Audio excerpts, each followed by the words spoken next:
Hello and welcome to Fantasy View with me, Jason Hubbard. Here I review fantasy novels to let you know what to read if it catches your fancy, and I let you know about the books I wrote myself. Say, have you ever seen Disney's The Little Mermaid, and you just wanted to strangle Sebastian for starting that song Under the Sea? Really? Just me? Okay, well, have you ever wondered why Ariel wanted so desperately to escape the underwater world? Well, the answer might lie in the Mertale series by Brenda Pandos. I already reviewed the first installment, Everblue. Now I'm covering parts 2 and 3, Evergreen and Everlost. These books are about mer people, or mers as the books call them, who live in a grand city deep within the Earth's crust, and it has tunnels leading to several bodies of water throughout the world, such as Lake Tahoe. How that works exactly, I don't know. The Mertale series falls under the paranormal romance category, so you know there's a lot of shagging going on. Well, okay, there's no shagging, but there is kissing. And the mermaid's kiss is a central focus for the entire story. When a mer kisses someone, whether the other person is another mer or human, they instantly become passionate for each other. It's not exactly love, but they start to think of nothing but the one they first kissed. And this powerful effect is partly why mer society is structured the way it is, with the young ones always under supervision when the two genders are around each other. Evergreen begins when a young mer named Finn and his parents try to escape the Lake Tahoe region and drive all the way to Florida, where there is a safe house for runaway mers who would rather live on land. They're escaping because Finn's sister, Tatiana, had just been kissed, or I should say married, to Prince Azor, because Azor apparently has a thing for her, and Finn's family isn't cool with that. The problem with driving across the country is that when the sun goes down, their legs quickly turn into fishy parts, and then they have to stay in water lest they dry out and die. They constantly have to stop and stay in a body of water, which is usually less than ideal. Another problem is that Finn had smooched a human girl named Ash back in the Lake Tahoe area, and like hormone-driven teenagers, they can barely be without each other. But Finn needs to go to Florida, and Ash needs to stay with her family.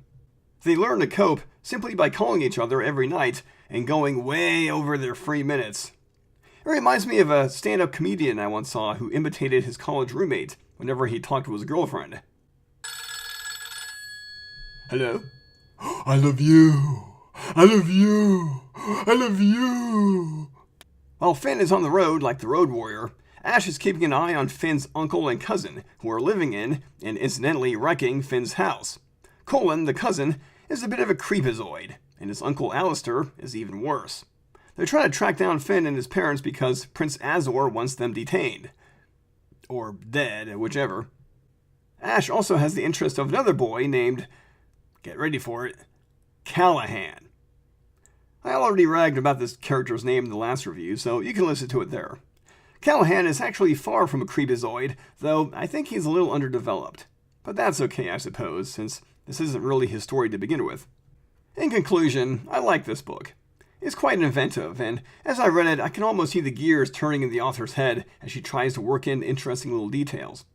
The relationship between the two leads is pretty cute, and there's humor peppered throughout the story, such as when Ash hatches a plan that she calls Operation Fish and Chips. Chips being a weird little acronym.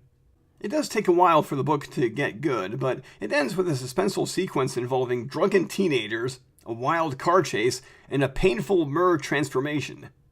There's also a part that I found pretty shocking, especially since this is a book meant for young adults. I won't say what happens, but it's a pretty graphic thing that happens to a young girl. The third installment, Everlost, is a book I found a little frustrating. It happens about the same time as the previous book, except for the final chapters. It follows what happens to Tatiana, who, as you should remember, was forcibly kissed by the creepy Prince Azor. She hated his guts before, but thanks to the magic of the kiss, she's fallen head over fin for him. All Tatiana wants to do is go on her honeymoon with Azor and start having his baby.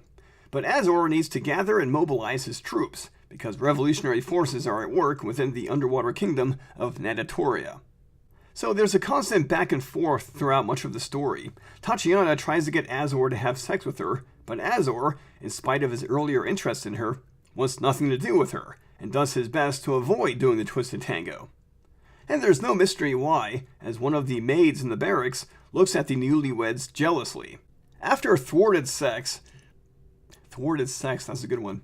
Tatiana learns about her surroundings, such as the layout of the barracks and the people there, and then is back to an attempt to have sex.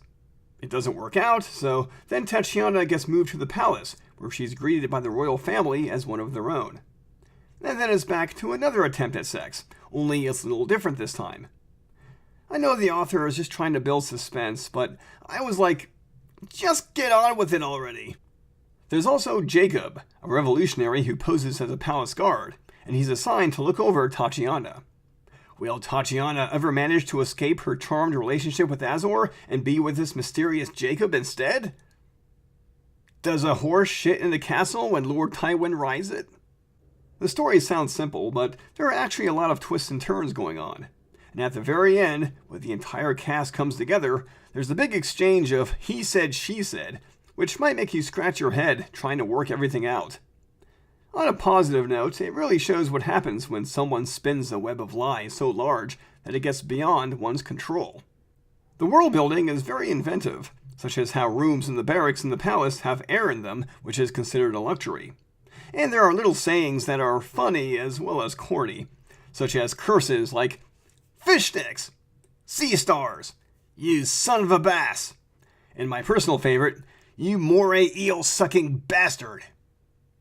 Well, okay, I made up the last one. What I don't like so much is that MERS have gender-specific abilities. For instance, men are weakened by squid ink. It makes them pass out. But women are immune, so they can swim freely through ink. This is purely plot convenience, since I can't imagine men and women being so biologically different beyond the obvious. Men also have the power of mind control over humans. All they have to do is sing, and humans are hypnotized and willing to do anything they're told, including losing certain memories. Why females can't do this, I don't know exactly, except it's just another case of plot convenience. I also found it odd that there's a sudden change of narrative between the two books. The first two installments are told in the first person, by the two main characters, and suddenly the third installment is told in third person, by a narrator who acts like the Eye of God. I honestly can't think of a reason why the author would decide on not staying consistent, except she wanted to distance herself from the characters in the third book. Mer Tales is truly an epic bit of paranormal romance, which raises the question, would Twilight fans like it? I like to think so, but that's only if a fan is willing to set deadly vampires aside and go with equally deadly mer people. But what about non-Twilight fans? People who detest Twilight with a passion. Would Mer Tales change their minds about how good paranormal romance can be? Probably not. Even if the characters are smarter and less irritating than those in Twilight, the concept of the mermaid's kiss might be too icky and end up turning off many readers. After all, the concept of the mermaid's kiss is all about robbing someone of free will. And the only thing I can say in the author's defense about this is that she uses the mermaid's kiss as a tool for suspense. And she does this without venturing into truly icky territory, so to speak. Judging by some of the web reviews, readers are generally fascinated by the concept of the mermaid's kiss and how a suspenseful story can be told around it.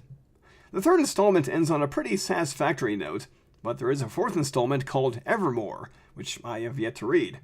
It's apparently about the Mers being free to live on land if they so choose, and the complications that arise from this freedom.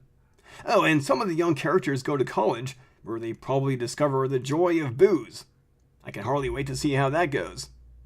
On a final note, not that it's really important or anything, in the artwork I did for the title card for Everblue, I drew the brother and sister characters in their mer forms. What I should have included was them wearing skirts.